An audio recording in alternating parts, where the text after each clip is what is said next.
દક્ષિણ ગુજરાતમાં શનિવારે પણ મેઘ સવારી આવી પહોંચી હતી। સુરતમાં વહેલી સવારથી વાદળછાયું વાતાવરણ હતું। 10 વાગ્યાથી ધીમી ધારે તો ક્યાંક ધોધમાર વરસાદ વરસ્યો હતો।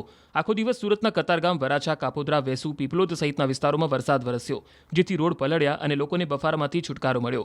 ભારે વરસાદથી નવસારી જિલ્લાની જીવાદોરી સમાન જૂજ અને કેલિયા ડેમમાં પાણીની ભરપૂર આવક થઈ। સારા વરસાદને કારણે જૂજ અને કેલિયા ડેમ 50% ઉપર ભરાઈ ગયો। ચોમાસાની શરૂઆતના મહિનામાં જ જૂજ ડેમ 58%થી વધુ અને ખરેરા નદી ઉપરનો કેલિયા ડેમ 60%થી વધુ ભરાઈ ગયો। જૂજ અને કેલિયામાં પાણીની આવક થતાં ખેડૂતો ખુશખુશાલ થયા। તો વરસાદમાં ડાંગ જિલ્લો ખીલી ઉઠ્યો। ડાંગ જિલ્લામાં વહેલી સવારથી ધીમી ધારે વરસાદ પડતા પહાડોએ લીલી ચાદર ઓઢી લીધી। જિલ્લામાં અનેક જગ્યાએ પહાડો પરથી ઝરણા વહેતા જોવા મળ્યા। વઘઈ અને આહવામાં એક ધારો વરસાદ પડતા આહલાદક વાતાવરણ સર્જાયું। દક્ષિણ ગુજરાત પર મેઘરાજા એવા મહેરબાન થયા છે કે અહીંની નદીઓ 15 દિવસથી સતત ઓવરફ્લો થઈ રહી છે। જાણે કે વરસાદ ડાંગ પંથક પર વારી વારી થઈ ગયો છે। વરસાદની જમાવટ બાદ અહીંની નદીઓ તોફાની બની ગઈ છે।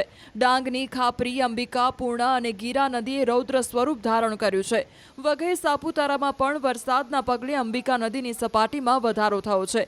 નદી પર આવેલો ડાંગનો ઘરેણા સમાન ગીરા ધોધ ખીલી ઉઠ્યો છે। ગીરા ધોધનો નજારો મંત્રમુગ્ધ કરી દેનારો છે। ગીરા ધોધનો નજારો નિહાળી પ્રવાસીઓ આફરીન થઈ ગયા છે। ધરતી માતાએ લીલી ચાદર ઓઢી લેતા અહીંનો નજારો સ્વર્ગ જેવો જોવા મળ્યો હતો। આ તરફ તાપી જિલ્લામાં પણ વરસાદે તરખાટ મચાવ્યો હતો। સોનગઢ અને વ્યારા સહિતના વિસ્તારોમાં ભારે વરસાદ પડતા વ્યારાના ખટાડી ફળિયા રોડ પર પાણી ભરાયા, જેથી વાહન ચાલકોને હાલાકી પડી અને વ્યારાથી નાની ચીખલી રોડ ઉપર કોઝવે પરથી મીંડોળા નદીનું પાણી ફરી વળ્યું। વલસાડના કપરાડા અને ધરમપુર તાલુકાના અંતરિયાળ વિસ્તારમાં ધોધમાર વરસાદને કારણે જિલ્લાના તમામ નદી નાળાઓ બે કાંઠે વહી રહ્યા છે। કપરાડાના જીરવલ ગામના નજીકથી વહેતી કોલક નદી તોફાની સ્વરૂપે વહી રહી છે। આથી નદીનું પાણી લો લેવલ કોઝવે પર ફરી વળ્યું છે, જેથી બંને તરફના વાહન વ્યવહારને અસર થઈ રહી છે। વડોદરાના શિનોરમાં મેઘરાજાએ તોફાની બેટિંગ કરી હતી। ભારે પવન સાથે વરસાદ વરસતા શિનોર મેઇન બજારમાં વરસાદી પાણી વહેતા થયા। અન્ય રોડ પર પણ નદી વહેતી થઈ હોય તેવું લાગતું હતું। પાણી વહેતા થતાં રાહદારીઓ અને વેપારીઓ મુશ્કેલીમાં મુકાયા હતા।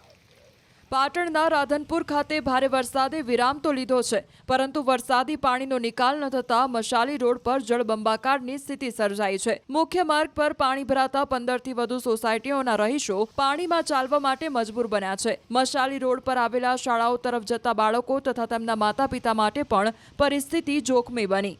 આ બાજુ પાટણ, રાધનપુર, સાંતલપુર, ખલીપુર, હાજીપુર, કમલીવાડા, અનાવાડા સહિત વરસાદ ગામડાઓમાં સવારથી રમઝટ બોલાવી રહ્યો છે। મેઘમહેરથી લોકોને ભારે બફારાથી છુટકારો મળ્યો છે।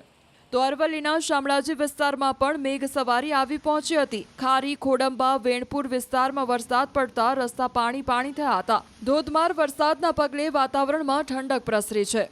આ બાજુ સાબરકાંઠા જિલ્લા અને ઉપરવાસમાં અવિરત વરસાદને લઈ જળાશયોમાં પાણીની આવક વધી છે। અહીંના હાથમતી, ગુહાઈ, ખેડવા, હરણાવ અને ગોરઠિયા જળાશયમાં પાણીની પુષ્કળ આવક થઈ છે, જેથી ખેડૂતો ખુશખુશાલ થયા છે।